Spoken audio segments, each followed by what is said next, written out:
All right. Okay, well, yeah, we could get started. Welcome, everybody. And thanks for taking the time to be with us this morning. If you've been listening for the last few minutes, Stacy and I have been chatting. Stacy's the agronomist from Manitoba, for those of you that don't know her. Been with us for quite a while now, taking care of the soybean production at West.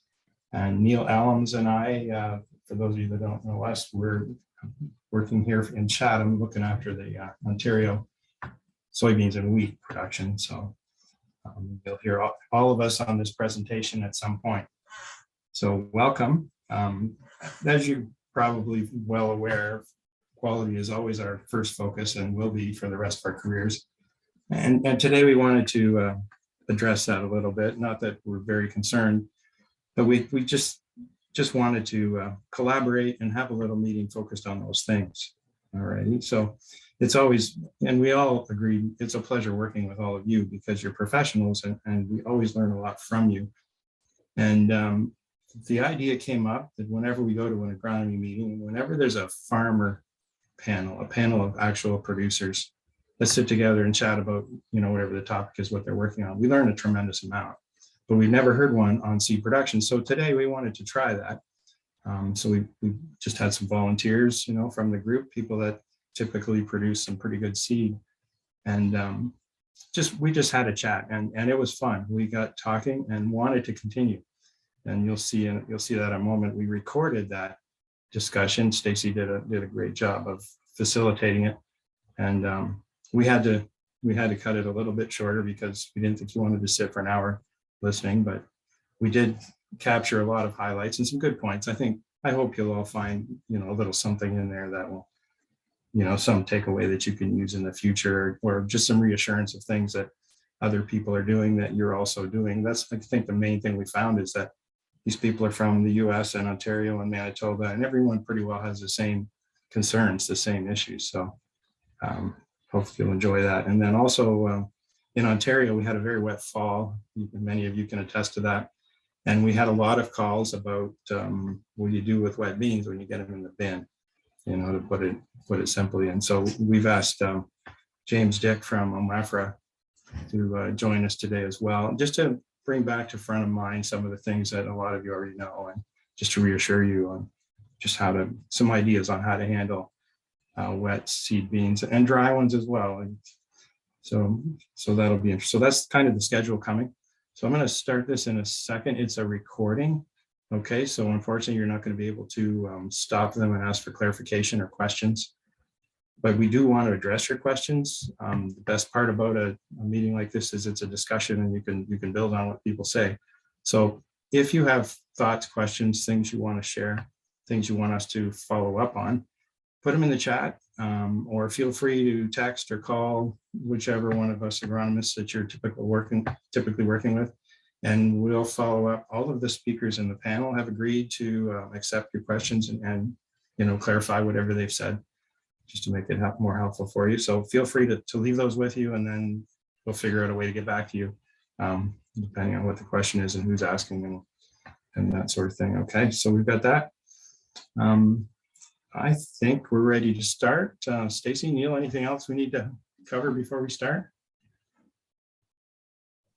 I think all set, Bob. Oh, that's great, Bob. Well. Yep, let her roll. Okay, let's see if I can do this. And I'll introduce Stacy on a recording. I am on it. So good morning, everybody. My name is Stacy. As Neil mentioned, I am the soybean production agronomist in Manitoba. If I'm looking down, it's because I have a golden retriever by my feet who is wanting my attention. But I'm so excited to learn from you guys, and you are an exceptional group of growers that we are so excited to have the opportunity to discuss the topic of seed quality this morning, and encourage you to share your unique perspectives as an expert seed grower. I think far too often as an agronomist, we are asked, well, what are other growers doing in this scenario? Or what are guys specifically down south doing to achieve this? And I know many of you have been growing seed production for several years in your career, and notably are doing an amazing job, which is why we kind of hand selected you to be a part of this panel. And we're looking forward to learning from you as much as we can from all of your operations and experiences. So With that, I would like to welcome our panelists so we can explore these topics together. And I would like you guys to introduce yourselves. So let's actually start north to south. So John, let's start with you in Chile, Manitoba. Take it away. My name's John Bergen. I'm with McKnight Farms. We farm between Carmen, Roland, and Homewood, Manitoba. Folks down south or out east, we're about 2 hours drive north of Grand Forks, about an hour's north of the international border, or where the truck stop is sometimes. So yeah, our rotation up here consists of corn, canola, oats, and soybeans. Same thing, working with Corteva and Pioneer on those varieties. Just same as you guys, just a lot less heat units up here, and you know, we're running 72 to 85 day corn, that kind of thing, and beans in the anything from a 0001 to a 008 kind of thing. So yeah, that's where we are. Awesome. I'll move it over to Doug in Southern Ontario. Hi, I'm Doug Johnson. I'm a part owner of Mapleview Farm with my brother. We're the 5th generation on the farm. We farm near Listowel in beautiful Perth County, 60 miles off Lake Huron. In the snow belt, we get the west winds from Manitoba. Nice cold air coming across the warm lake, and we get dumped on. We're getting dumped on right now. We're a dairy and grain farmer. We milk about 160 cows and 2 farms. We're a family farm. We run a corn to soybeans to wheat with some alfalfa in the mix. Normally we grow about 500 acres of seed soys, 500 acres of seed wheat. All that's for Pioneer now, and lots of corn. And I've been growing for Pioneer for over 30 years. I remember when Pioneer started, or when we started growing for Pioneer, we were kind of like you, John. We were the most northern grower and wondered what the hell we were growing soybeans in this area for. So I've been growing for Pioneer for 30 years, and between my dad, we were thinking back, we're over 50 years, probably approaching 60 years of being a certified pedigreed seed grower with the Seed Grower Association. Awesome. Thank you, Doug. I'll pass it over to the Minnesota boys. Okay, my name is Leif Ockery, and I farm with my son Brent, who's with me this morning. And we're in northwest Minnesota. We're about 40 miles south of Manitoba and then up against the North Dakota border. And so we're kind of right on the north end of the Red River Valley. I've been raising soybean seed for Pioneer since about 1997, so we're going on about 25 years. And then Brent has some years of experience as well. So when I first started with Pioneer, we were raising the conventional varieties. And by the way, up here, short growing season, so we're raising the 02 to 03 typically. The seed that is sold to the customers up in this area, depending on what their crop rotation would be, anywhere from a 008 or 009 to a 02 and 03. That would be kind of, yeah. And when I first started, we were raising the conventional varieties, and then Roundup came along, and Roundup Ready 2 and Extend, and now Enlist. So this coming year, all of our production will be on the Enlist varieties, and we're looking forward to that. That's going to be a good fit for our area as far as the weed species that we are dealing with and so on. So we have a little experience with Enlist from a couple of years ago, and it seems like the technology that's going to fit in our area fairly well. Yeah, and our farm is the rotation is mostly soybeans and wheat, and then we have a little bit of sunflowers and just a little bit of corn as well. I think we do about 850 acres of seed production for Pioneer, and all of our soybeans are for seed production. I'll pass it over to Doug in Iowa. Yes, my name's Doug Pringnitz, and I'm from Spirit Lake, which is just about 20 miles south of the Jackson production plant. I began growing soybeans back in about 87, so almost 35 years. And we This next year I'll have around 1,300 acres of soybeans. I've been as high as 1,800 acres of seed beans. And we grow in the 1.8 to the 2.5 maturity soybeans in this area. Thanks, Doug. So I'll welcome Steve down in Iowa as well. Great, thank you. So I'm Steve Berger. I farm with my wife Julie in southeast Iowa. We're about 40 miles west of the Mississippi River, and on a grain and livestock farm. Farm 2,200 acres of corn and soybeans, about half and half, 50% rotation, and then we also start to finish about 18,000 head of hogs a year. And we have pretty typical Iowa farm, and we've been growing seed for about 45 years with my dad, and grow for about 4 or 5 companies. We started growing for Pioneer in 2003. I just looked it up, as 19 years ago, and we've been growing for them and produce about 400 acres of seed for them, and in the 2.5 to 3.6 maturity range. And we're about 40 miles or 35 miles from the plant, and have a really good relationship with just great people to work with. The seed production fits our farm. It's a nice value added, and it's just been a really great working relationship with Pioneer. Thanks, Steve. So let's pass it over to Gary down in Ohio. Oh, we're in Northwest Ohio, approximately 30 miles south of Toledo, Bowling Green, Findlay area, 15 miles from the Grand Rapids production plant. Farmer brother, we each have a son in our operation. We have 60 head of sows for show pigs, so if anybody needs any show pigs, you can get with me later. But we're raising 700 to 750 acres of seed production, and we like to raise between 3.0 and the 3.8 maturity varieties. There are some late 2s in our area grown, and been raising for almost 30 years now. Great. So welcome all. I wonder if Bob has been calculating out how many years collectively of experience you guys have all had on this panel. He's my numbers guy, but that's amazing. I guess now that we've kind of heard from all of you and your introductions, let's move right into our questions. We have about 7 questions, and I'll rotate through asking each one of you. So I thought this was kind of a unique question to kick things off with, but Minnesota guys, if you were to take your seed grower hat off for a second and put on your commercial hat, I'm just curious to know, like, when you guys open up that pro box or bag of seed in spring, what are your expectations?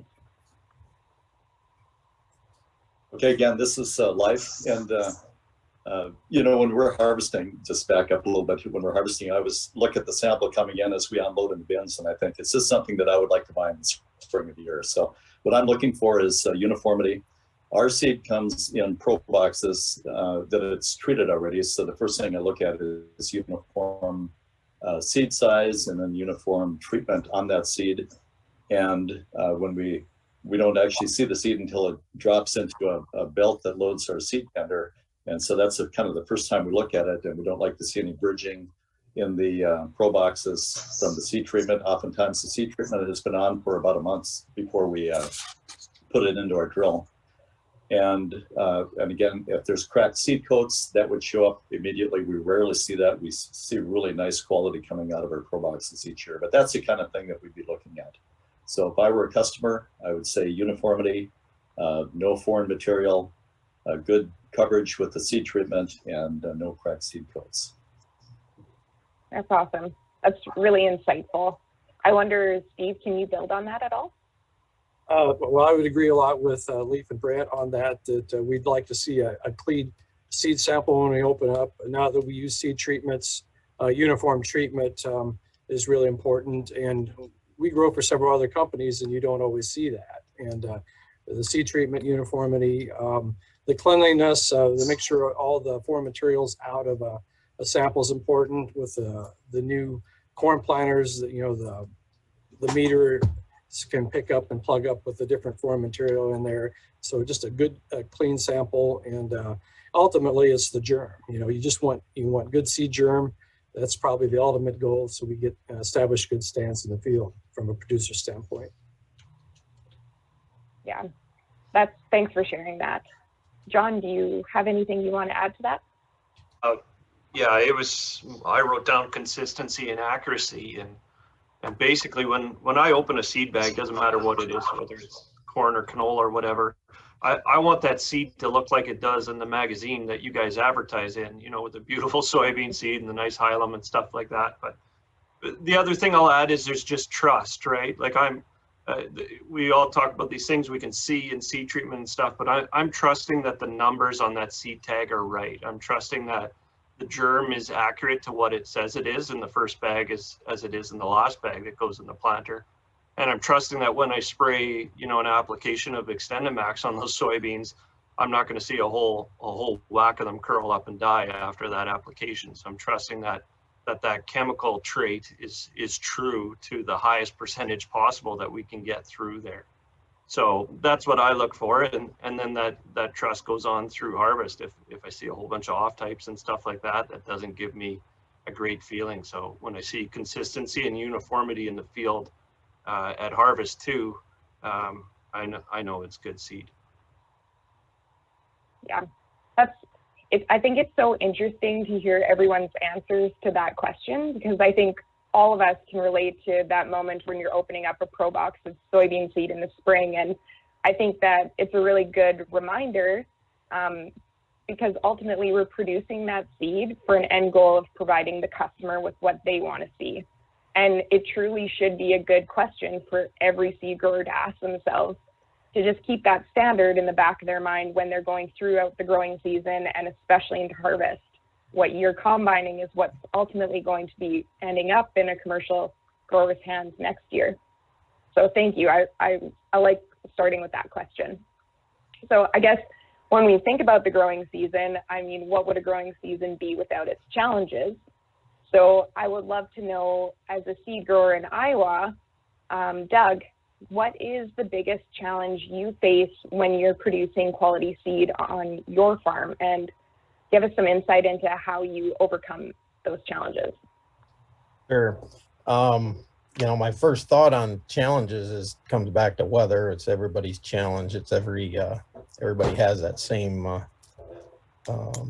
experience, but with seed beans it's a little different in that the weather can affect your seed size. So if you get hail, if you get drought or an early freeze, it affects your seed, and there's really nothing you can do about it. And that's one of the things I realized in growing seed is there's times when you do everything right, and then weather comes in and changes your end result. And I've had seed rejected due to low germ, which was affected from an early freeze that can happen, but you know, in 35 years, it's been pretty rare.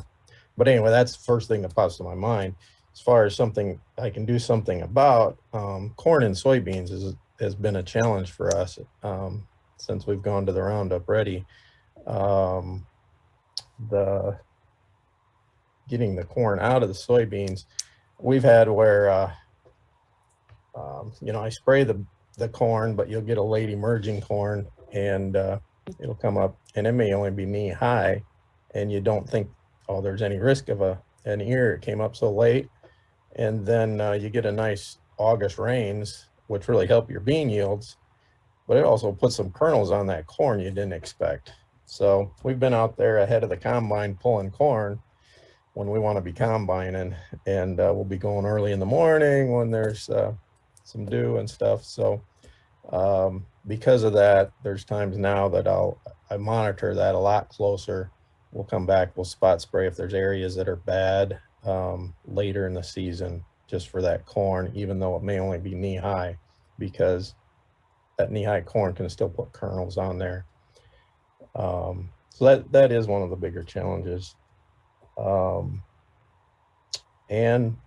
you know, I had written down paperwork. You just have to keep the paperwork up doing seed. just to communicate with the plant. And it's not the first thing you think about when you get done planting. You're thinking about what the next thing you need to get done. And same thing with when I'm heading out with a sprayer. I got to let them know that I'm heading, and usually I'm thinking about getting something done, and I have to slow down and say, where am I on my records? So Sure, many growers can relate to that. I wondered, like Doug, in Ontario, have your experiences been similar or different?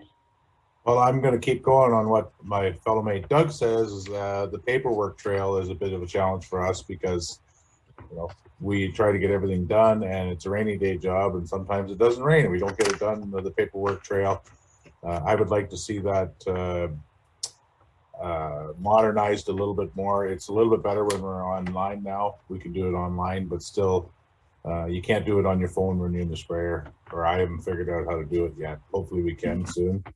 The other challenge I really find is weed control, trying to get the right technology on the right fields to try to keep ahead of the weeds that we don't want. I think you got to work very closely with your agronomist, getting the right variety.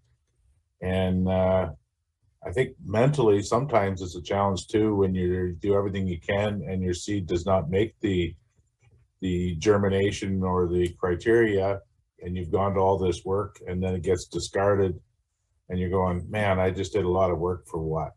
And I find, you know, experiences, you say there's going to be a certain times that it doesn't work out, but still you just question at the end of the year, is it worth it? Is it not? And usually it is, but there's times where you kind of go, was it? And the only other comment I have, going back to when you open up a Pro Box and you look at the seed, one of the things I do is I always look at it and say, I always wondered if the person that grew this seed went to all the bother that I did to make sure that it was pure. And I hope that they made the same effort that I did to make sure that it was always pure. And, you know, the variety was in the variety.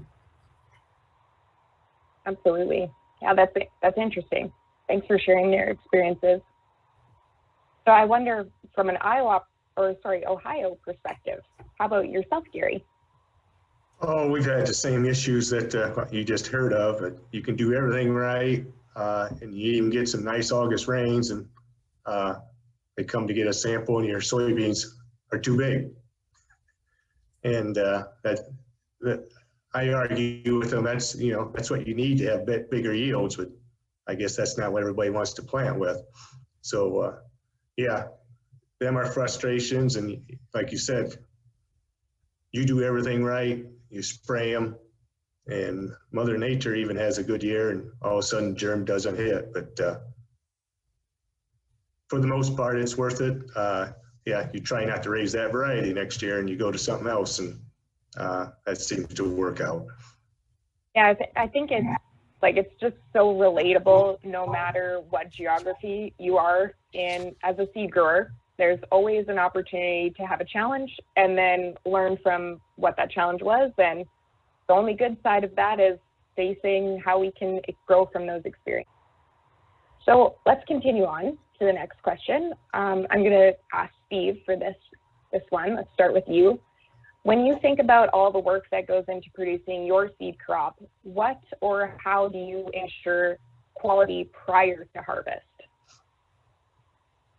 One of the big factors that controls the quality would be sudden death syndrome or the white mold. Those are diseases that come into our field.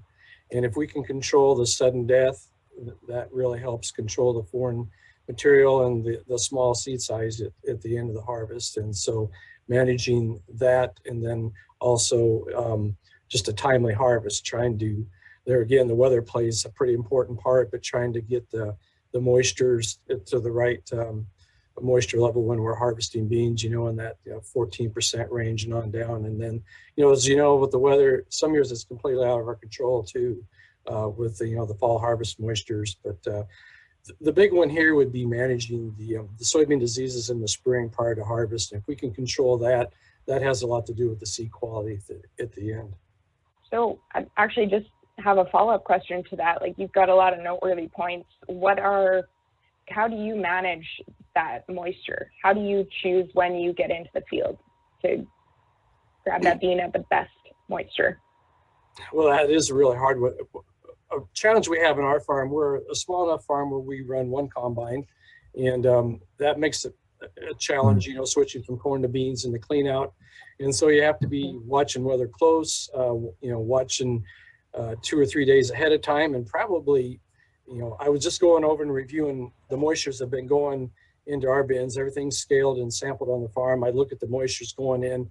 One thing we need to do a better job is probably move the soybeans sooner, start at a higher moisture rate, because we seem to have a dry down fairly quickly. And you know, that is a challenge with one machine. We've had 2 machines in the past where you could dedicate a machine to seed beans. I'm sure that's what a lot of the larger farmers do, but managing that harvest soybean moisture level is tough. And I would say trying to move into it a little quicker than what I have in the past, trying to get in that 14% range as the starting point.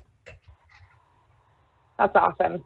I think we can really relate to that. And John, you're next on my list to ask this question. And I think you're probably smiling because we have dealt with extremely dry conditions in Manitoba the last number of years. And that's always been our challenge as well.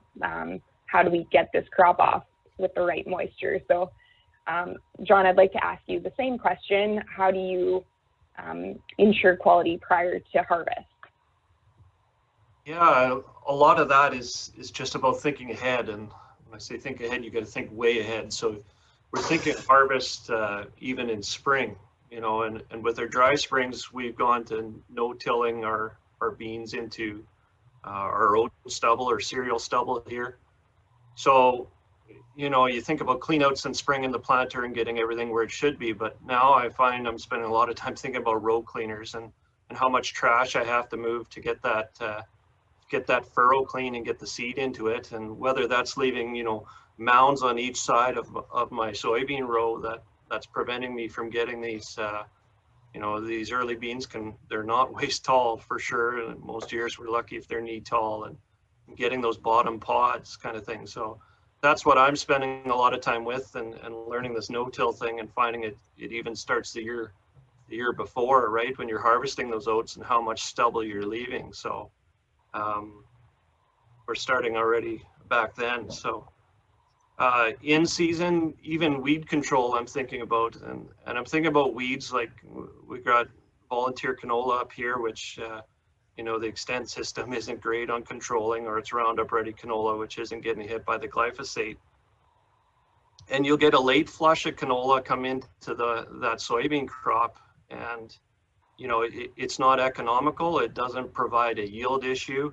Canola is a small seed. It's not a cleaning issue, but the issue is for those seed beans is having a little bit of green material at soybean harvest that can cause dirt tag and stuff in your combine, and a lot of smearing. So we're finding it was an easier decision back when glyphosate was cheap, I'll call it, to do an extra glyphosate pass and clean up those weeds that you know, just look bad, you think, but can cause issues at harvest. So, and then the other thing I wrote down is just in fall, I know we'll all talk about cleaning out combines and cleaning out equipment on the inside, but we try to make a focus on cleaning the outside around our handling areas. So we've obviously gone away from using a grain cart for our seed production, but just areas where we're dumping trucks into conveyors and stuff, making sure those areas are clean, free of contamination, so that, I was going to say if there's a spill, but I'll say when there's a spill,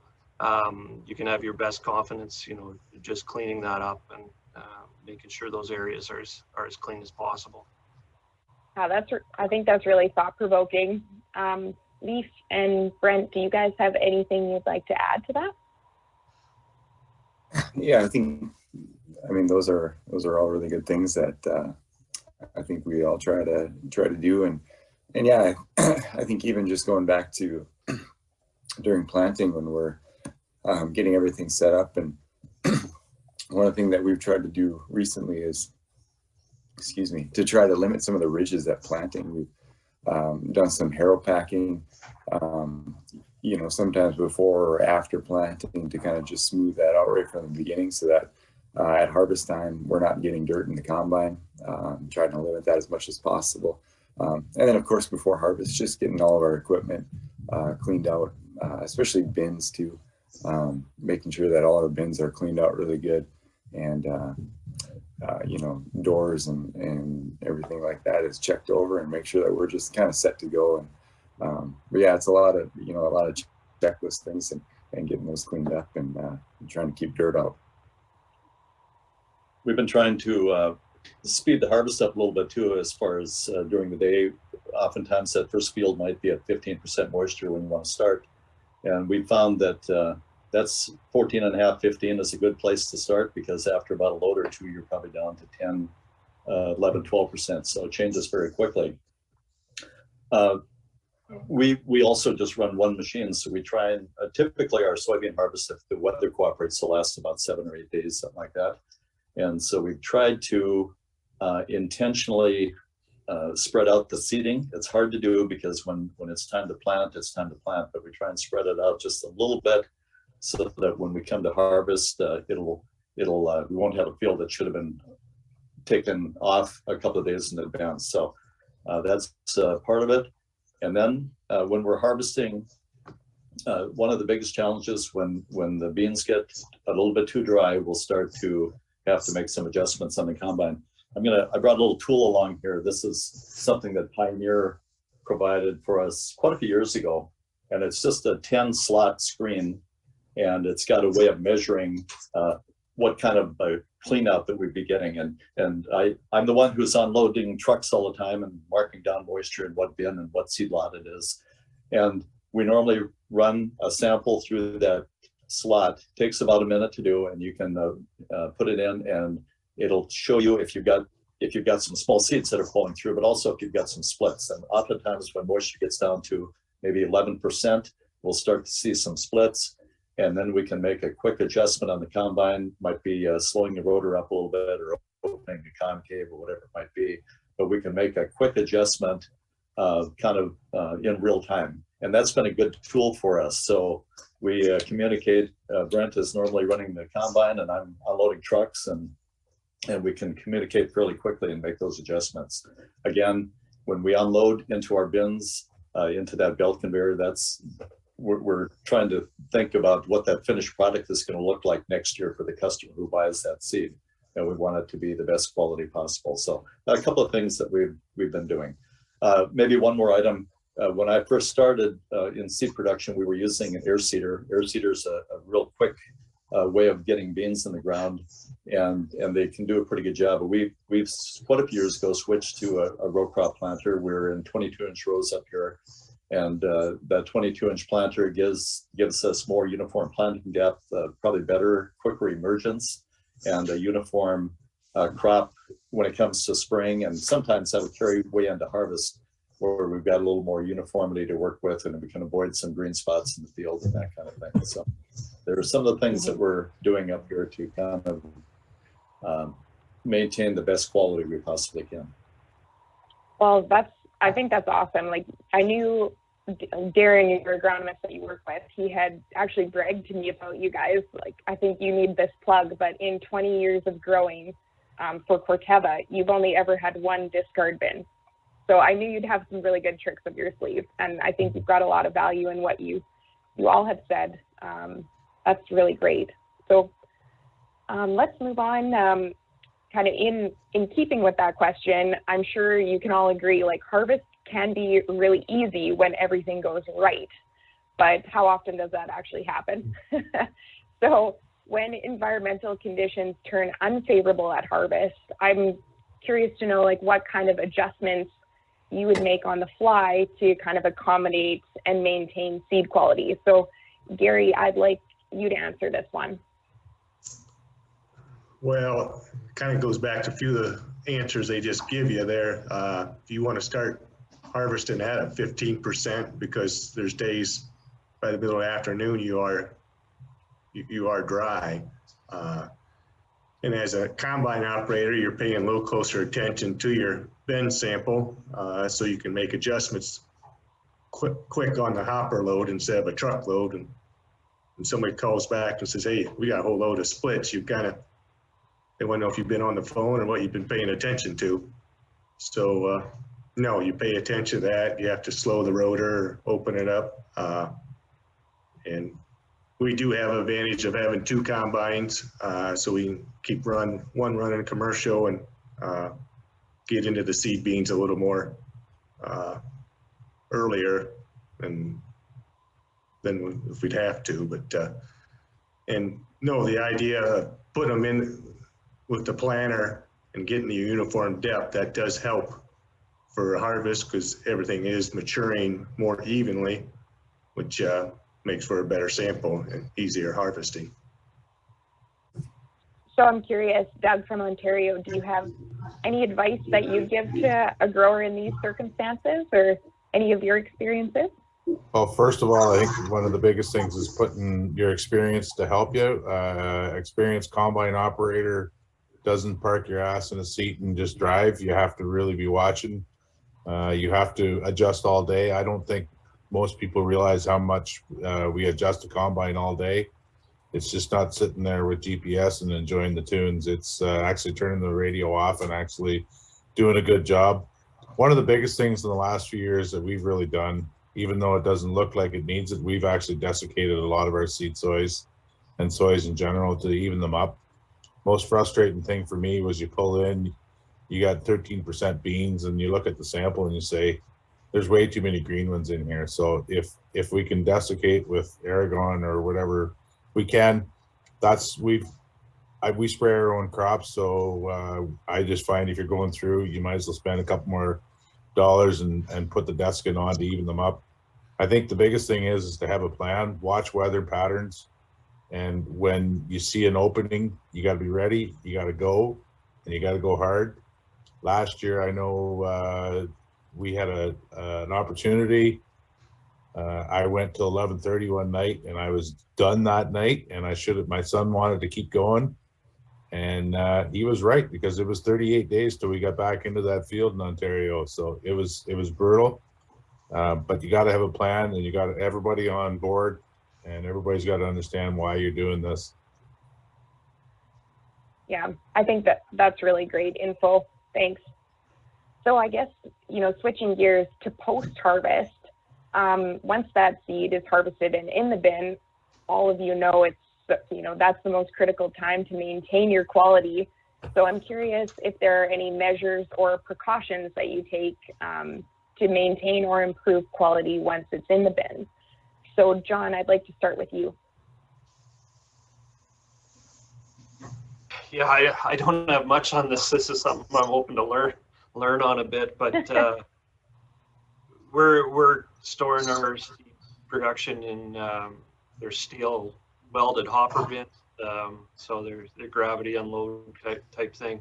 They're holding anywhere from 6,000 to 7,000 bushels kind of size, so pretty small on that scale, easier to manage. So I don't run cables or anything like that. Maybe I should be. I'm hoping to learn more, but rule of thumb here is I'll run the fan on that bin 5 to 7 days, in a row. Just turn it on, leave it on once a month for as long as I got them. And the big ticket is to just keep them the same temperature as the air on the outside of the bin and stop any hot spots and stuff like that.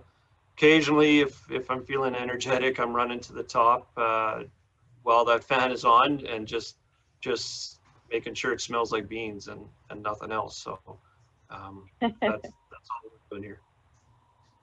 That's awesome. That's a great point. Doug from Iowa, how would you respond to this question? Those guys mentioned leading up to harvest makes a big difference with the quality in the bin also. And so, one of those things is when you're in higher moisture beans, you tend to get more pods. And I found you really need to watch that the number of pods you have in the bin before they go in. It helps with harvest later. But another thing I do is just monitor the moisture and the temperature of those beans going in the bin, because when you start early in the season, you tend to have those pods, you tend to have a little wetter beans, and they might be a little hotter. So you have to be more careful with that and get them cooled down. Then when the weather cools down later, that you can get some air on them, cool them down. And most of the time, if our beans are, if we're starting at 15%, which is what we like to do also, I'll save those loads and let them sit on. Sometimes you have some swollen beans. And one of the tricks I've found is those bigger beans, you can leave them sit on a load overnight and those beans will shrink overnight. And the moisture kind of migrates throughout the load.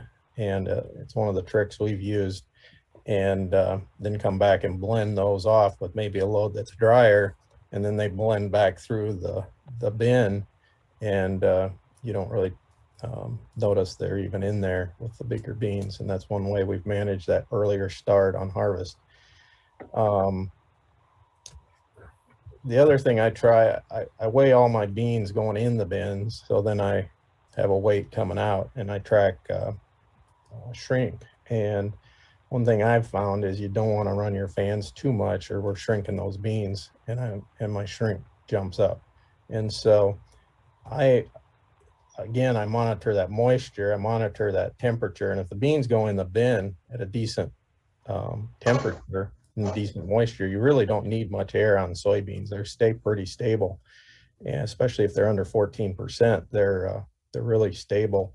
I try not to put too much air on them. I'm cool them down when it gets in the 30s, and then I just minimally will check them with air once in a while, but I try not to put too much air on them because it does cause more shrink. That's awesome. Those are some really good tricks and lessons, I think, for all of us to consider going into next harvest for sure. So we're getting close to our time, so we have enough time left for about one more question. And I think this question I'll give to Steve.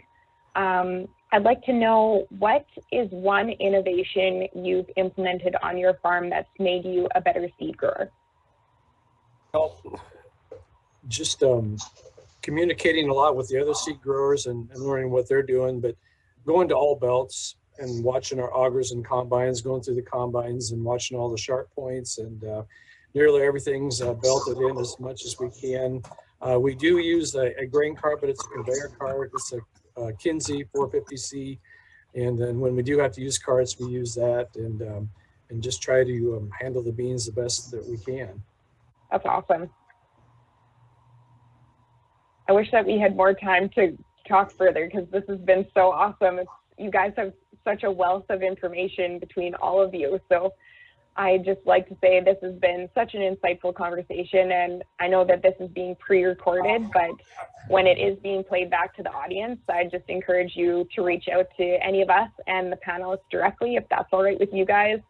Because I think that as a whole, Corteva, we've got a really amazing group of growers that we work with, and we don't showcase that enough or connect you all to each other. And there's so many opportunities for us to really learn from one another. So I would just, I'd just like to say that it's been great talking to you guys. And we're done. Okay, you caught me by surprise there, Stacy. Thanks, and I hope you all found some, some useful tidbits in that discussion.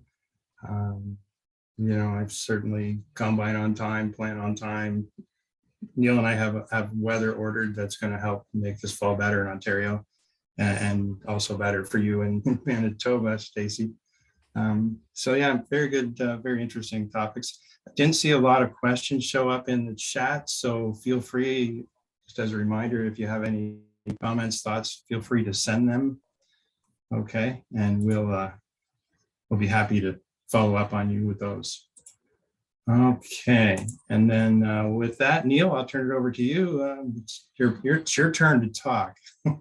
Okay, I took myself off mute. Can you hear me okay, Bob? Sure can. Awesome, okay. I'm really excited to hear our next presentation. He's going to discuss wet storage management. It's being presented by James Dyck. He's an engineering specialist for crops systems and the environment with OMAFRA. He's based in Vineland. James, if you could begin sharing your screen, I'll continue on reading your bio. James was raised on a cash crop and hog farm in the Niagara region. and completed his mechanical engineering degree at the University of Waterloo. His work at OMAFRA focuses on best practices, innovations, and environmental impacts of grain drying and storage, as well precision agriculture, field equipment, and on-farm energy use. So James's presentation is focused on wet harvest conditions and storage in the Great Lakes Basin.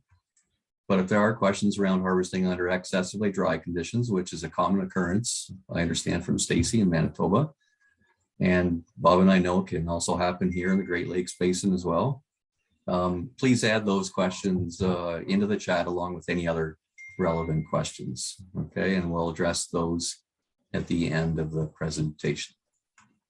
So with that, I'd like to turn it over and welcome James. Thank you very much for joining us. Thanks, Neil. Can you all see my screen here and hear me okay? Everything is spot on. Excellent. All right. Yeah, thanks for having me.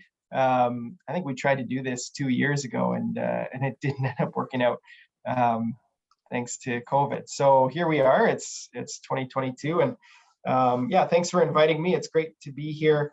I've come with a bunch of information really around storage and drying. It was really interesting to hear a lot of the comments and practices from your grower panel. I thought that was excellent. Lots of really great knowledge being shared there. I am going to focus on the storage and drying pieces of seed growing, kind of the bulk storage and some of the implications there. So I've put together, if we get going here, I've put together kind of a summary of some of the key research I think that's relevant as far as storing and drying beans. I know that there were a number of questions last fall around particularly managing wet beans and trying to dry those down rather than waiting for field drying. You know, I heard Doug Johnson mention some of the challenges we had last season in harvest. It was quite a late harvest for all crops here in Ontario anyway. And so definitely drying is a management tool to allow us to harvest a little bit sooner. So I've got some summary of some of the research. We're going to talk a little bit kind of about how drying works. And I think that's helpful to understand how the impact drying has on beans and how you can manage it, manage the grain to get the quality that you want and the moisture that you want. And then we'll talk about how to do it, how to dry and store safely and get those beans at the end looking like they did when you still put them into the bin and maintaining that good germ that you as seed growers want to see. Because I do think you have some additional challenges that a regular bean grower who's just growing for crush doesn't have, because in addition to trying to maintain quality, you also want those beans to germinate. So I will, I've probably got about half an hour's worth of material here. I'm happy to answer questions afterwards, or you can pop them into the chat as well. I'll try to keep my eye on the chat if somebody does put a question in there. That's probably the best way if you have a question during the presentation. And then I have my contact information at the end as well. So you can feel free to follow up with me afterwards. And I'll also make sure that Neil and Stacy and Bob, that you guys get a copy of these slides so you can distribute if you want to all the growers. So with that, we're going to start with storing beans generally. And this is guidance for basically how long can you store beans without them starting to spoil. This is not for seed beans in particular. This is general guidance, but it does give us a starting point. And this comes out of North Dakota State University. And really the message from this table here is that the cooler and drier you can have those beans, the longer they're going to be able to store. Most of us know that if you're harvesting beans for crush, for regular harvest delivery, you're probably going to want those beans to be at around 13 to 14%. That's considered saleable moisture, and you've maintained your weight. You haven't over dried them, and so you've got kind of the most weight that you can have in your truck. The challenge with that moisture, as you can see from this table, you look at 13 to 14% moisture.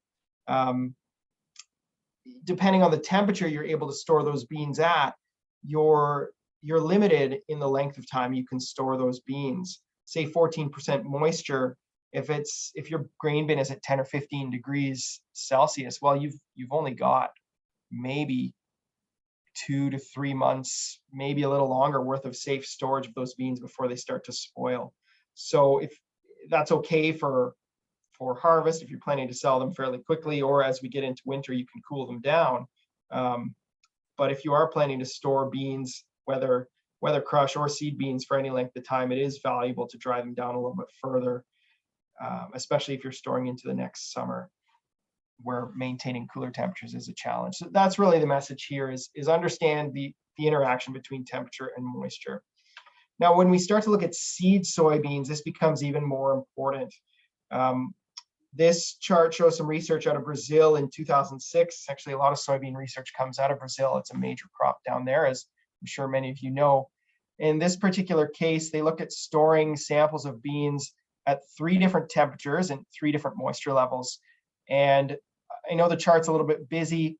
They stored them over the course of half a year. And really the message is that the beans stored at either kind of 11 or 13% at 20 degrees Celsius, those maintained reasonable germ levels, kind of starting at the high 80s, and they wound up around the, well, maybe not the best, but high 60s percentage of germ. So even that suggests that 20 degrees is probably a little on the warm side for seed soybeans, but anything warmer than that or anything wetter than that, really the germ decreased very quickly. So that speaks to the importance of ensuring that your beans are dry enough when they are in storage, and that you're able to keep them cool if you really do want to preserve that germination. Now, some other research that looked at cooler temperatures. This is actually quite old research. It comes out of a USDA handbook from the late 70s, and the research itself is older than that. But in this case, they looked at storing, again, at 3 moisture levels and 5 different temperatures, all the way down to -10 Celsius. And I know we have some Americans on here too, so I apologize for the metric units, but everywhere from -10 up to 30 degrees Celsius. So quite a range of temperatures, and they stored them up to 10 years of time. And it was really interesting to note that the results showed that for the frozen storage, I know this was one question, Neil, that you shared with me, as whether it's safe to freeze seed soybeans, even if they're a little on the wet side. This research would suggest that it is. And in fact, freezing the beans even wetter preserves the germ much better than storing it, or for longer anyway, than storing it at just above freezing. If you kind of compare the 2 charts on the top of the slide there, -10 on the left and 2 degrees on the right, just above freezing, you can see that for the very wet soybeans, the gray line, when they were stored at freezing temperatures, the germ was maintained well after 6 years. And whereas at just above freezing, that germ started to decrease significantly after 2 years. So, and then obviously the warmer you get, you can see that even the sort of regular moisture and reduced moisture did start to decrease quite quickly for the germination. So definitely storage temperature makes a big difference, as does moisture level. So certainly if you're planning to store the beans for any length of time, or you're finding yourself with some extra stock that you're going to need to store longer, watch that temperature and watch that moisture level that you are storing it at. Now, obviously, if you have beans that are too wet, you're probably looking to dry them. And that adds another question, is how hot can I dry them? Can I dry them in a regular grain dryer, or how can I preserve that germination without damaging the beans while drying? So another study out of Brazil in 2016, this one looked at drying beans at various temperatures and then storing them once they were dried. So they were harvested at 23%, which is quite wet. I think all of us will agree that anyone who's handled wet 23% beans, they're not very friendly. So they dried them down to 12.5% roughly, and stored them in unsealed metal containers akin to a grain bin, with no climate control. And the climate that they were stored in ranged between 15 to 25 degrees and 50 to 80% relative humidity. So I would say that's very akin to certainly Southern Ontario, where I'm located. And And so I think the results are fairly reliable from that standpoint. And then they took germination samples every month and a half. So this is stored over the course of 180 days. And what they were looking at is, as I mentioned, the different drying temperatures. And you can see that for 40 degrees, which is roughly about 100 degrees Fahrenheit, that would be a fairly cool setting on your average high temperature grain dryer. That didn't really harm the beans very much. The germ obviously decreased a little bit over time, went from basically 100% right away up. After 6 months, they still had over 80% germination with beans dried at that level. But any temperatures higher than that, over time in storage, that germ was compromised the longer it was in storage. So certainly, and then when you got up to 70 degrees or 80 degrees, which is, if you have your tower dryer set to kind of normal level, that's probably what that's at. Definitely not recommended for seed soybeans. So I think the message here is that 40 degrees Celsius or about 100 Fahrenheit would be the absolute upper limit for heated air grain drying. And certainly I'd recommend probably 30 degrees or 90 Fahrenheit or less as a dry air temperature setting. We will talk more about that in a couple of slides. The other thing that's interesting to note, and I heard this in the panel presentation, is concern about splits. Is more from the combine perspective, but obviously drying can have a big impact here too. And what's interesting is the research shows the impact is actually largely due to the relative humidity. So when the air around those beans in the dryer is too dry, that will really facilitate cracking in the beans. And the research it's a bit older, from 1980, but they did a study, and you can kind of see the range in the chart. Essentially, if your drying air is below about 50%, you're starting to be at higher risk of splits or seed coat cracks anyway. And then you get down to 30% humidity, you're going to start splitting beans pretty significantly. So that's probably puts a lot of questions in your mind as to, well, how do I manage relative humidity, and how do I know what's in my dryer, and how do I make sure that the drying air that I'm using to dry my beans is not going to damage them. So I'm going to take you back to high school science class. Maybe that's a little farther in the past for some of you than myself, but going to do a quick lesson on relative humidity and why this matters so much as far as grain drying. So if you think of the air around you, air has the capability to hold and absorb some moisture. So think of air as a cup. It's an empty cup, and that cup represents the amount of water that a certain amount of air can hold. So if we have air that's at 0 degrees or 32 Fahrenheit for the Americans on the call, let's say that cup can hold a certain amount of water, 1x amount of water. And so if we have that air at 100% relative humidity, that means our cup is full. It's essentially akin to a foggy day outside. That air can't hold any more moisture because it's fully saturated. So that air isn't going to be helpful for us if we're drying grain because there's no room for that air to absorb any additional moisture from grain. That's really how grain drying works, is you pump dry air through wet grain, and that air soaks up moisture from the grain. But we can change the relative humidity of that air if that's the air we have to work with, and we do that by heating it up. So by adding heat, what we do is we increase the ability of the air to absorb moisture. We essentially increase that size of cup. And so by heating it up 10 degrees or 18 Fahrenheit, so now we're at 50 Fahrenheit or 10 Celsius, we've doubled our capability of that air to hold moisture. And if we've done that without adding any additional water, simply by blowing some heat into that air, now our air that was at 100% is at 50%. And if we do that again, another 10 degrees Celsius, so now we're up to 68 Fahrenheit or 20 degrees Celsius, same quantity of water is now 25% relative humidity. So this is the concept that a grain dryer uses. Even if it's very humid outside, when you pump heat into that air, you're drying that air out. And a high temperature grain dryer will take that all the way up to 90 or 100 degrees Celsius or over 200 Fahrenheit. And essentially your relative humidity becomes 0. so that that air will very readily soak up a lot of moisture from that grain very quickly. Now, the other thing to know is that when you have a pile of wet grain and you have it in air and you're blowing air through it, that grain is going to eventually equalize to a certain moisture level. So if I had a pile of wet soybeans on the table here in front of me, the room that I'm in is probably around 20 degrees Celsius, and maybe about 50% humidity is pretty typical. So if you look at that on the chart, that means if I had soybeans on the table in front of me, eventually, regardless of what moisture those soybeans started at, whether they started very wet or very dry, they would eventually equalize with the air around it. They get to about 8.5% moisture in the room that I'm sitting in.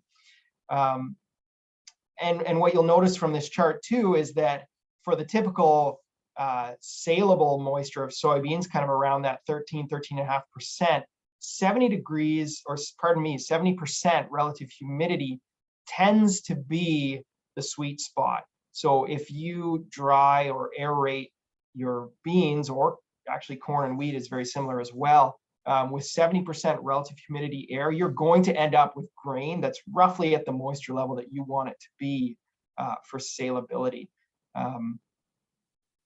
So that's good to know, because that helps us understand when it's a good idea, if we have beans in a bin, when it's a good idea to run the fan or not. And actually, you can even put a humidistat on your bin to set it to automatically turn on at humidities below 70%. If you've got wetter beans in there, then you can be sure you're not going to add moisture to the beans.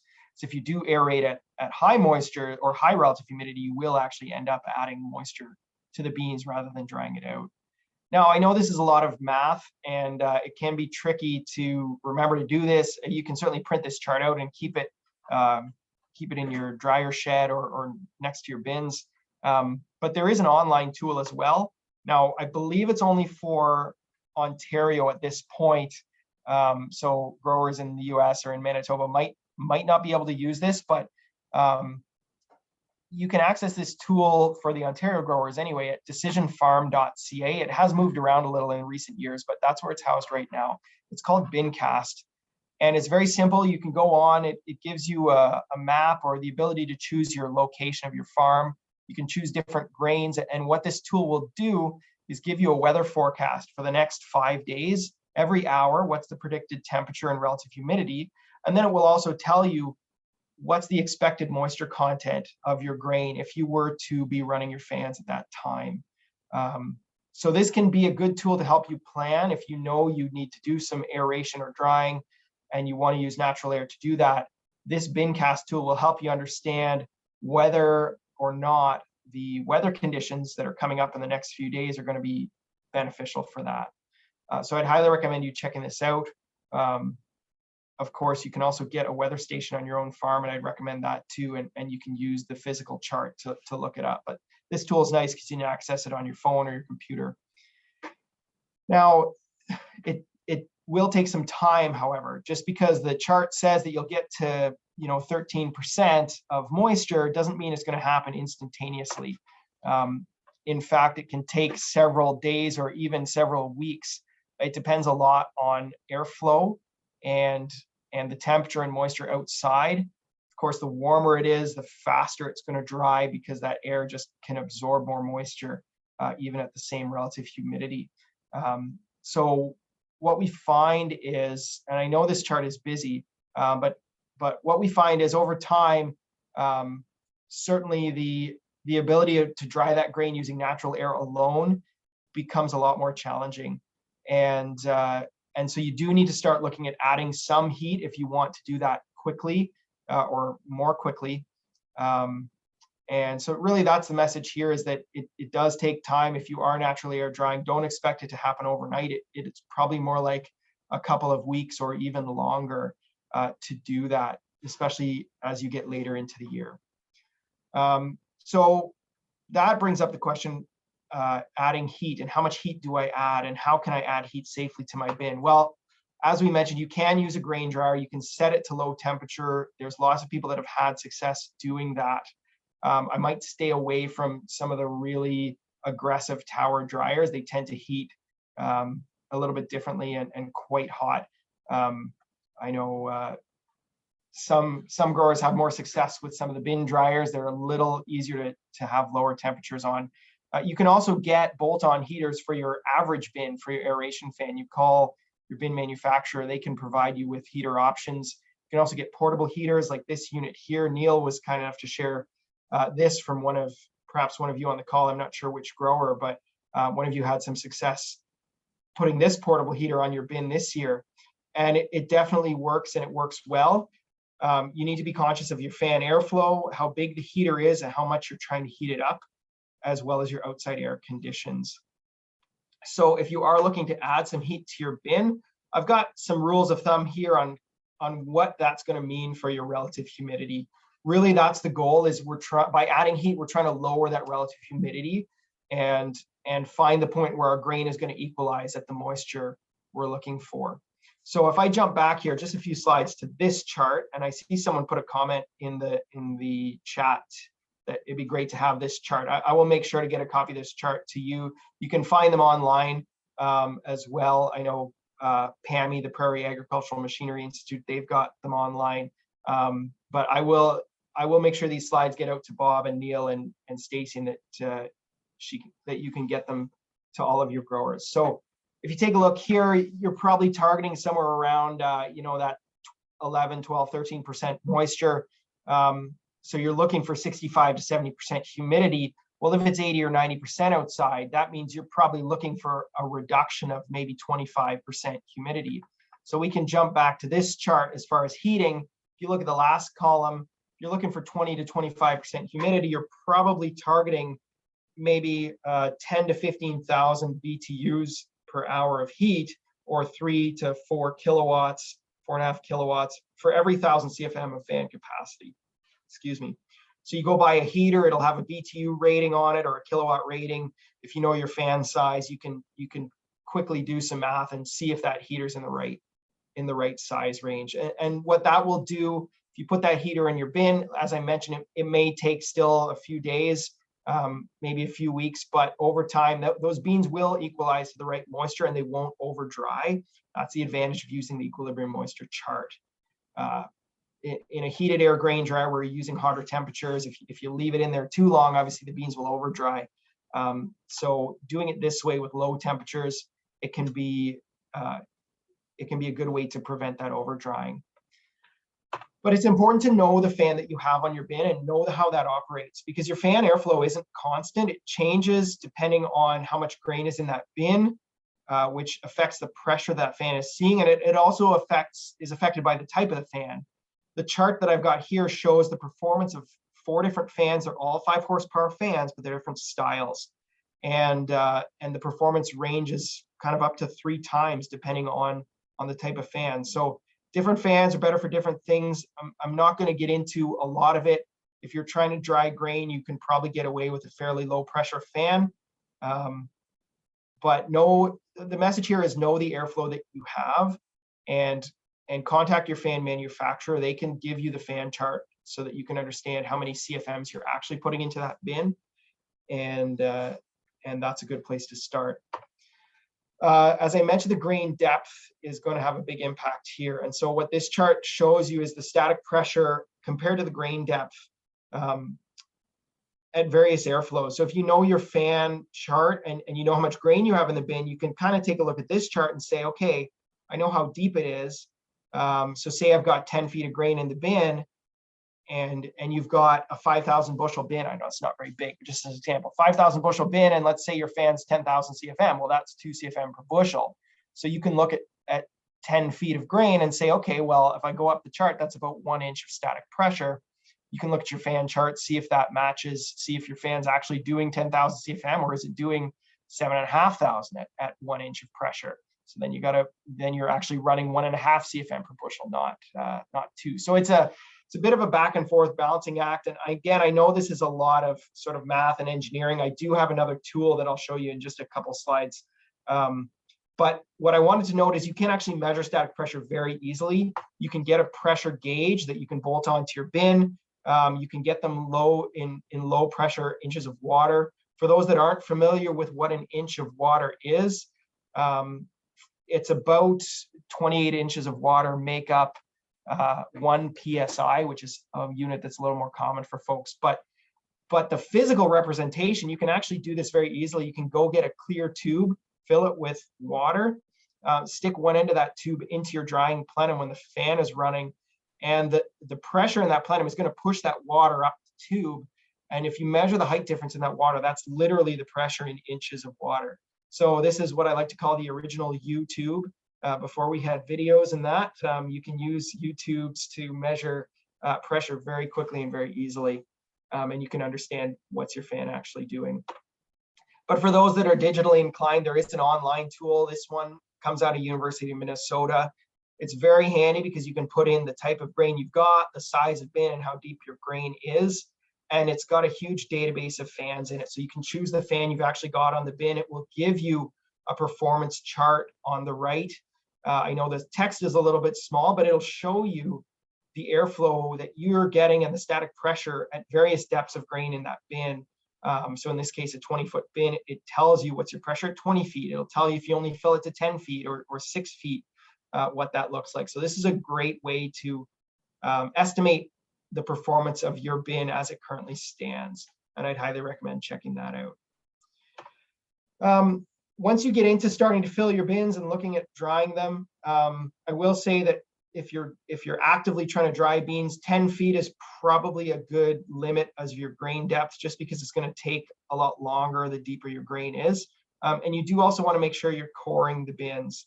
So what I mean by coring is when you fill the bins, the fines and small particles and weed seeds, they tend to collect in the center just due to gravity. So by taking out a load or two out of that bin and then either feeding that or cleaning it and returning it to the bin, or maybe selling it as a lower grade, what you're doing is you're getting out the bulk of the fines and the smaller particles. You're making the airflow a lot more even and giving your grain a much better chance to be preserved in the bin. You also do really want to level out your bin. If you don't, it's going to take much longer to dry it. And just because the center air or the center, when you've got a cone, or especially if you fill it right to the rafters, there's actually a lot deeper grain in the middle. So the air is just going to be much less inclined to go through that section. So please make sure you are leveling it out. Coring the bin does help to start this process, and then either get in there with a shovel, and it's a bit of work, or do some other innovative things. I'll show you something later on. But you do want to try and level it out if you can. If you are planning to use natural air or low temperature drying, here's kind of the basic recipe, kind of to summarize what I've talked about. You don't want your moisture level too high to start. If you think back to that very first chart I showed you, the wetter the grain is, just the less amount of time you have to dry that before it really starts to spoil. You do want a fan that's sizable, 1 to 2 CFMs per bushel at least. Keep your grain depth 10 to 12 feet maximum, just again to keep the drying time shorter. And make sure you've got enough vents on that bin. Core the bins, level them, and you can definitely add heat, but don't add too much or you'll end up over drying the beans. The last thing I want to touch on quickly is storage. Let's assume you've got the beans dry. Now you've got to store them for a little while because maybe it's December. Well, you're not selling seed beans till March or April probably. So you've got to store them for at least a few months, and air is again your tool to do that. If your beans are nice and dry, you can get away with a fairly small fan. If you do have beans that are a little bit tougher, you want to aerate them a little bit faster just to make sure you can change that temperature faster. The times that you're seeing here, this is for cooling time. So grain in a bin will cool a whole lot faster than it will dry. So what you'll find is if you're trying to dry a grain, the temperature will change much faster than the moisture. When we're aerating, really the goal is temperature change alone. And so it happens fairly quickly and faster with the larger fan. The other thing that happens when you're storing beans is if you don't watch the temperature, if you don't aerate and cool them down, you actually get heat changes and moisture will migrate within the bin. If you've ever seen condensation show up in the attic space of your bin, that means you've got air moving inside the grain. Because remember, your grain mass in your bin, it looks full, but actually the pockets amongst that grain, there's at least 30 to 40% airspace, lots of room for air to move amongst that grain. And as the weather cools down and the sides of the bin cool down, the center of the grain remains warm, you do get air moving around and moisture migrating. The opposite happens in springtime. And if you've ever put your hand on a bin where the sun's been shining on it for the day, you know, it gets quite warm, and that will push moisture around again. If you're not aerating regularly, you'll end up with a high moisture zone down at the bottom of the bin. And this one you're not going to find till you try and unload that bin, and it doesn't move. So nobody likes finding that. And again, aeration is our tool to keep grain cool and dry. When you are aerating, a good rule of thumb is every time in the fall, every time the average outdoor temperature drops 5 to 10 degrees Celsius, or kind of that 10 to 20 degrees Fahrenheit, you definitely want to run an aeration cycle. And you want to cool that grain down so that you're avoiding that unrestrained air movement, and even get it down below freezing. Another advantage here is that if you do have any insects in the bin, I know we're very careful about that with seed in particular, but that will certainly put those insects dormant and may even kill them, depending on how long you can keep the grain frozen. As you move into the spring, depending how long you're going to store those beans, you may want to consider warming them up above freezing, but don't warm them too high if you can get away with that. Really 10 degrees or even 5 degrees Celsius is a really good upper limit for where you should be storing those beans, just to try and preserve them, as we saw in some of that earlier research.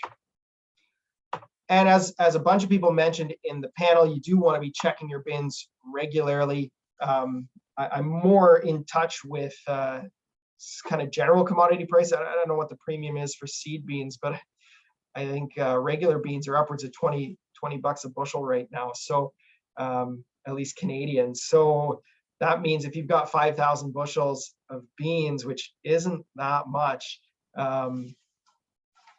you're sitting on $100,000. And I know if I had $100,000 stashed underneath my mattress, you better believe I'd be checking on that once in a while to make sure it's still there.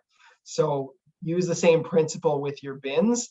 Make sure you're watching regularly, turn the fans on, see if it smells like beans and nothing else, and keep written records of when you've been in that bin last, what you saw, what you observed. If you've got monitoring cables or other monitoring systems, use them. Track the moisture, watch to see if anything's climbing. If you've got a static pressure gauge, if you see that pressure starting to climb, means something else is in the bin, whether it's mold or insects. There's some interesting new technologies as well out there. This one, I think it's commercially available now, and essentially it's an MRI scan of your bin. It puts sensors throughout the inside of your bin, and it will tell you where the moisture is throughout every kernel of grain in that bin. So the price point is obviously a little higher than monitoring cables, but when you're trying to preserve seed beans in particular, it may be valuable to do that. And finally, I always like to quickly touch on safety. Don't become a statistic. If you do need to go in a bin, first of all, figure out if there's another way that you can accomplish what you need to do without going in. But please wear protective equipment. Please make sure you're not doing the task alone, that somebody knows where you are and can get you out if there's an emergency. And please never turn on the auger if you're going into a bin. There's too many bad things have happened. Again, another interesting innovation. There's a robot that's being worked on in the States right now. It's currently in on-farm trials. This little guy, well, it's not that little. It's maybe the size of, I don't know, like a couple of feet square. But it'll drive around inside your bin. It will help to push things around. So if you're unloading, it can help get grain towards the funnel, and it can also even help level the bin out. So some potential here, some neat things happening. I think it's pretty cool. So that's pretty much it. In summary, I think it's pretty clear from the research that it is safe to harvest seed soybeans even on the wetter side and dry them down. That lets you get in the field a little earlier. If you are storing long-term, 10 to 11% is a good place to be. It's not going to compromise your germ to store them a little bit drier, and it will extend the storage life. Freezing them seems to be safe. And particularly for wetter beans, it does seem to preserve the germ longer than storing them at warmer temperatures. drying with a little bit of heat is safe. It's not going to compromise the germ. And finally, aerating to keep beans cool and dry. And please do try and keep them quite cool, and use tools like BinCast to help you to do that. And that's it for me. So I do see some comments here in the chat. I'm just gonna see if I can, whoops, I'll put my contact info back up there. So commenting on running fans immediately post-harvest to cool beans down. Yeah, so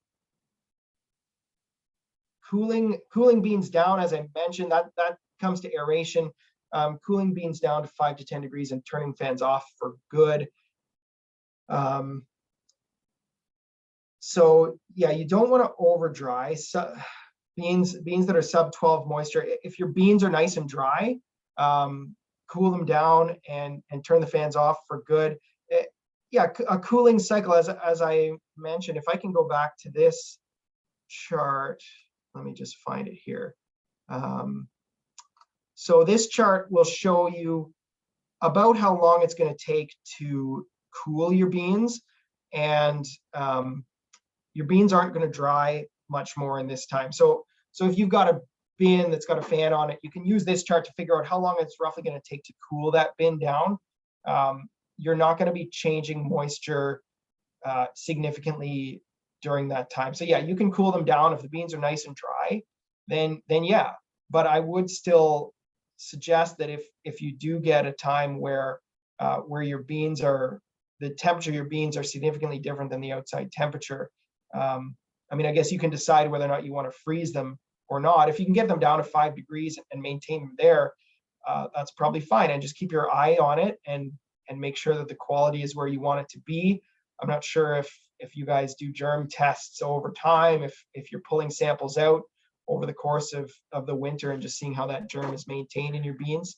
But if you're happy with the quality and you're not seeing any signs of problems, then yeah, you probably can leave them. If you are seeing particularly condensation in the attic space of your bin, watch for that. If you're seeing that, that means you've got moisture moving. It means that even though your beans were 12%, you might have a wet pocket now that moisture's been moving. So that would be another time to run your fans and cool them down again and make sure that that moisture can get equalized. If you can find that wet spot, if you can, check the top of the bin and see if it's any wetter there, take some samples.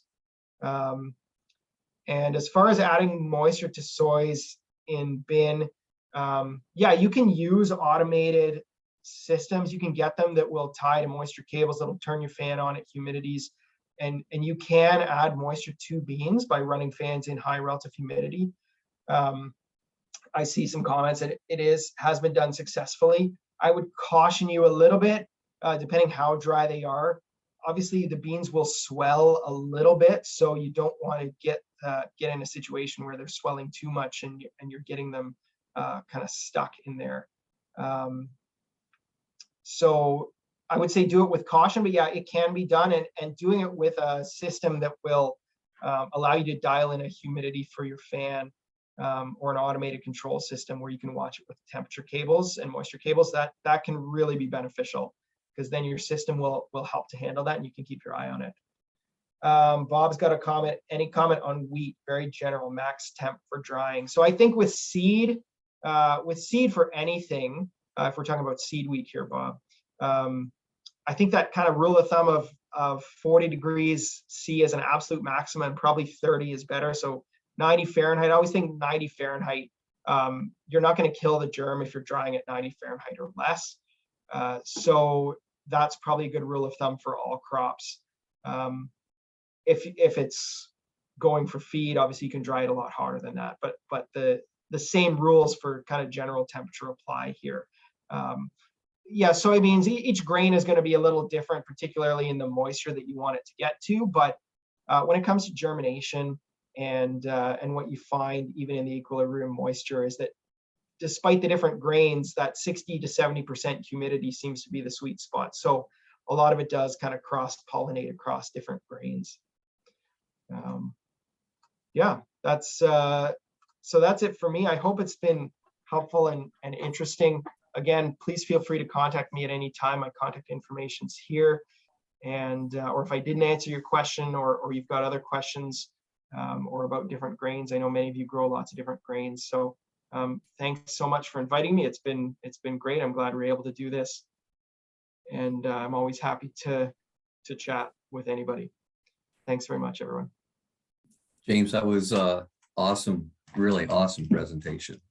Just a quick question on, say, if you're harvesting in the fall and the temperature's 5 or 6 degrees Celsius, is it still safe to dry at the temperatures you talked about, up to say 30 Celsius? I guess I'm looking at that temperature swing. And I've heard things over the past where you'd want to minimize that. So that's the root of my question. Yeah, well, I guess I took my slides down already, but if you look at when I had that chart up for how much heat to add to your bin, and when I was talking about kind of 10 to 15,000 BTUs per 1,000 CFM of fan, what you find is that'll result in a temperature gain of only about 5 to 8 degrees Celsius, or maybe 10 to 15 degrees Fahrenheit. So if you're at 5 degrees Celsius and you add 15,000 BTUs of heat, you're only at about 13 degrees Celsius. You're not heating it all the way up to 30. That's for, I guess, in bin drying. The slower you can add that heat and the more gentle you can get, the better off you're going to be. The thermal shock in a dryer can be damaging to beans. So I guess it depends how wet it is. If the beans are very wet, typically actually the wetter the bean is, it's able to absorb a little more of that thermal shock because it's softer, obviously, the wetter it gets. So if you've got beans that are just a little bit wet, probably drying them in a bin with only a tiny bit of heat is the better option. If you've got beans that are very wet, it's going to be able to withstand a bit more of that kind of thermal shock in the dryer. I don't have any kind of research at my fingertips to demonstrate that, but I'll dig into it, see what I can find. And I don't know if that answers the question, but yeah, you do have to watch kind of the temperature you're drying at. But if your beans are very wet, they will be able to absorb a little more of that thermal shock. Okay, wonderful. Well, this was absolutely fantastic. The timing, I think, is the issues that we had last fall, actually a few months into it, but they're still fresh on my mind. They were that significant, the issues we had with wet beans and delayed harvest and so on. So, and the fact that you're willing to share this presentation with us and we can forward it on to growers is awesome. And we'll be sure to make it available to them prior to season, because it touched on a lot of good things, talking about, relative humidity and temperatures and the bin cast tool here in Ontario, fan sizes and coring bins and all. You hit it all. I think you did a fantastic job. So again, I sincerely want to thank you for taking the time to put the presentation together and delivering a very informative presentation. Thanks, James. Thanks very much, Neil and Bob and Stacy. It's my pleasure. So with that, maybe let's turn it back to Bob to close. Are you muted, Bob? Yes, I'm talking way to myself here, muted. Thank you, Neil. Appreciate that. And thanks to all. One of the great things about working in agriculture is that you find people that are doing the same things that you're doing, are willing to share how they do it and help each other along. And that's a kind of a unique thing for competitors to help each other. It's unique to agriculture. So I've always appreciated that. And I'm hoping you all picked up a few tidbits today that you're able to use and like has been discussed. We'll make this available. Not sure exactly how yet, whether we run this meeting again in the fall and play it again. If there's interest for that, give us some feedback, maybe suggestions on how to make this available again. And we'll certainly run a replay of it probably in a couple of weeks. So if you know people who were unable to make it, let them know to watch for that replay email. So again, thanks everyone. So few final housekeeping items. Reminder that next week we're doing a second part to this series. Manitoba group separate from Ontario group this time. So we'll have to get by without you, Stacy, and I'm sure you can handle getting by without us. But so this is the Ontario notification you can see on my screen now, if you can see my screen. More focused on the contract itself and some of the programs available to you. Alrighty, and a reminder also to Ontario growers that Joanne, watch for an email from Joanne McNeil. She is working currently on getting soybean contracts out. They'll come out through DocuSign again. So you got to open that and you got to in Chrome, and then you got to accept cookies, and then scroll down till you can find the part where it says click here to send it back. Please call us if you have issues. Joanne's very helpful, and Neil and I can stumble along and help as well if possible. So be aware that that's coming. What else am I forgetting? Stacy, Neil, anything to add? No, Got her I all. think that's great. Good job. All right, well, that's the case. We'll let everyone go. It's time to start planning for lunch. My favorite thing is the next meal. So thanks again for all your time this morning, and we'll talk again next week.